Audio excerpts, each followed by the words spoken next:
Hello everybody, welcome to another video. Today is the 2nd of July and today I'm going to be doing a frontline update. But first, I want to ask you guys if you like the mode that the map is in. In this mode, I can use a ruler to measure distances, so tell me if you like that. First, let's begin by looking at the Zaporizhzhia front where the Ukrainians are attacking the town of Robotyne. They've been doing this really since the beginning of the counteroffensive. They've been gathering equipment in Orikhiv and then advancing through the open fields to the south until they reach Robotyne. But they've been really unable to break through the Russian line in this area because the Russians control the dominant heights overlooking a lot of these open fields. And the open fields that I'm talking about are over here, these sort of fields that I have in blue. And so now the Ukrainians, and specifically the 65th Mechanized Brigade, are trying to find a new way to break through into the town of Robotyne, and that's through the northwestern flank of the town. And so in this area, you could see there are a bunch of different forest lines that the infantry could take positions in. There's probably some trenches in that area as well. And so it provides good cover, good concealment for the advancing forces. And then you can see that one of the forest lines actually runs all the way into the town of Robotyne. So that provides the Ukrainians a very good path to enter the town from. And so this is why they're beginning to assault this direction right now. And according to Russian sources, the Ukrainians, they launched this attack earlier today, and they were able to penetrate the first Russian lines, which are around some of these bush lines over here. Not really significant defenses. There's not many Russian forces on the vanguard over here, and the forces that are over here are usually from certain regiments such as the 1430th Regiment and the 291st Regiments. And so let me actually find those regiments over here. Here you have the 71st Guards Motor Rifle Regiment, another unit, and then the 291 is over here. And so you can see all of them are tasked with holding the line in the Orikhiv sector. And so the Ukrainians, they really only managed to advance at most 300 meters in this area, which is something like this. This is good mapping of how much they were able to take, about 0.2 miles in Imperial units. That was really the full extent of their gains. And so the Ukrainians, they made their advance in this area, but the Russians, specifically in this case, the 71st Guards Motor Rifle Regiment, was able to hold back the Ukrainians from really going through with their original plan of advancing through this one specific forest line into the town of Robotyne from the north. So they were able to hold the line until the Russians were able to regroup from the attack. And then once they did regroup, they conducted a counterattack and retook about 150 meters from the initial Ukrainian gains.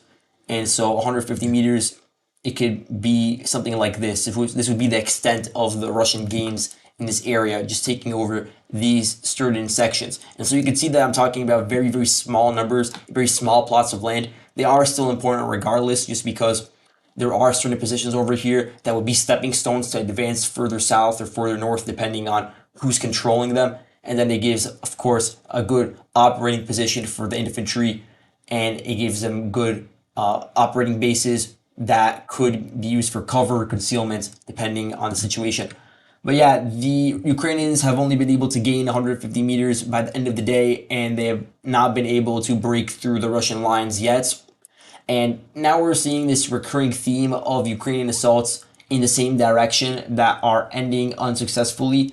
And so we're going to have to see if they continue with this, if they continue to send more men, because we know that the Ukrainians, they established the 10th Army Corps for this purpose of bringing in new, fresh units to send to the front line in order to eventually break the Russian line, even if it means they suffer some pretty high casualties on their own side. We know that they have about 9 brigades, and it is true that these brigades at the beginning, when all the recruits were put into their units and enrolled, they were not at full capacity. And we know that now, after, nearly a month of the counteroffensive, that a lot of these new units have suffered significant casualties. And so the original estimation for the 10th Army Corps was 20 to 30,000 men. And now it's probably much lower than that. And we also know that the Ukrainians, of course, have the old guard. They have their older forces A lot of them have been inundated with new recruits due to the fact that some of these older units have suffered very high casualties. But nonetheless, those are additional men that Ukraine has at their disposal in this specific area, like 128th. I always talk about them.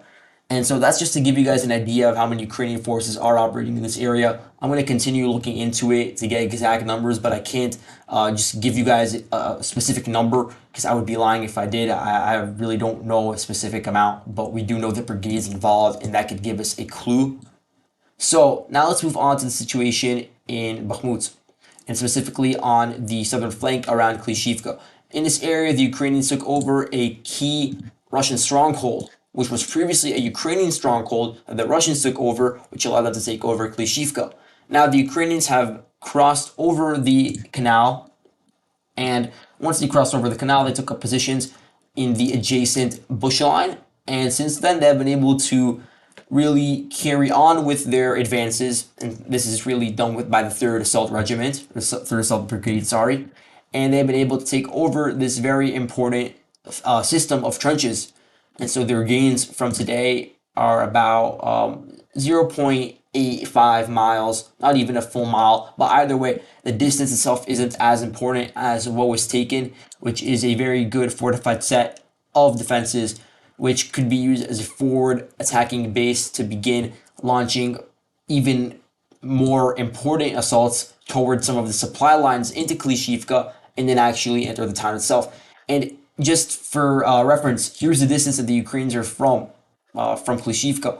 They are actually very close to the town itself. Over here, they're only about 0.6, 0.7 miles away from the town, and then they're only about 0.9 miles away from the supply lines themselves. Or over here, you could see about 0.7, depending on where you put the ruler. So either way, the Ukrainians are inching very, very close to reaching Klishivka, and Klishivka is the southern flank of Bakhmut. And so this is not only going to divert attention away from other parts of the front line in the sector, but it's also going to pose a threat to the rear in this certain area because a lot of the Russian focus has not been on the southern flank. They don't have as much resources in this area, so they're going to have to divert it in order to prevent a much wider breakthrough into some of the positions that Russia took over earlier on in the war. Because the biggest fear is that really the Ukrainians do a reverse pincer. We know the Russians did a pincer at the beginning of the Bakhmut operation.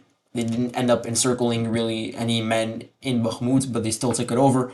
And so now there's this possibility that Ukraine counters on the flanks, and we're already seeing them develop this attempt at a counterattack. And we also see this occurring within the city itself, the city of Bakhmut itself, with Ukrainian units that are trying to break through at certain key road junctions, trying to infiltrate into the city itself from residential areas and apartment blocks. But the thing is, the Russians do actually have some pretty fortified positions in these areas. They do have good firing points, and so those are mainly situated around here and around here. And that's really blocking off any access that the Ukrainians have into entering the town from any of the main roads. What the Ukrainians are doing is they're using their light infantry vehicles to drop off the small infantry groups that then try to infiltrate into the city, but so far they've been unsuccessful. A lot of that is due to the fact that Russian artillery is still superior in this area, and it is pretty simple for them to fire into these killing zones and some of the open fields to the west of the town of Bakhmut itself, in this area, and they would be pushing with these arrows like in this direction. And so it's all after Bakhmut. Well, moving to the north, we have the Ukrainian attempt at breaking into Berkivka. And so Berkivka, the goal would be to take it over and then cut off all the supply lines into Bakhmut from the north that are around this key junction. What the Ukrainians have been able to do is they were able to push the Russians back from some of their positions in some forest belts. Some of these forest belts are around a rail line. Also, some of their positions are around a pond and some open fields. And so the Ukrainians have been able to make some gains. Here's generally the area, two parallel lines where they've been able to make the most advances. And then in terms of the distance, you could see that they've maybe made 0.4 miles of an advance in this specific area. And then the goal would be to break through the southern flank where you have the rail line and you have the larger Berkivka reservoir, and then reach the town of Berkivka itself, which is only about 0.9 miles away from the front line. So this is something that the Ukrainians actually were able to achieve earlier today. They were able to very briefly break through the first Russian line and actually reach the outskirts of Berkivka, but the Russians regrouped and counterattacked, and now the line is stabilized around where I have the demarcation line marked. So now let's move on to the situation in Luhansk, which I haven't talked about enough. I've not really mentioned this situation as much because there were very fierce battles for Novoselivkse earlier on this year and in late 2022. It really ended around January, and the Ukrainians were able to take over the town. But it seems like now the Russians have ramped up a lot of their offensive activities in this region, and that they're trying to launch assaults into the eastern parts of the town. And so, in terms of where the gray zone is located in this entire sector of fighting between Kuzhemivka and Novoselivkse, I would say it's around these two blue lines. So, you don't have really set positions for either side in this area. But the Russians are certainly trying to push through and take over some of the warehouses in this area and some of the remnants of the buildings that existed in Novoselivkse, which are now just debris that's been totally decimated from the fighting. And so the reason why Russia is conducting these assaults towards Novoselivkse, which haven't really achieved much of anything just yet, the reason they're doing this is to distract the Ukrainian forces in the Luhansk sector, because the Russians are trying to actually conduct a more serious assault in the Kupiansk direction. So they want to distract the Ukrainian forces from their defense of Kupiansk and also from their offensive activity in the south around Kremina in the direction of Zaporizhzhia and then on a wider level towards Liman.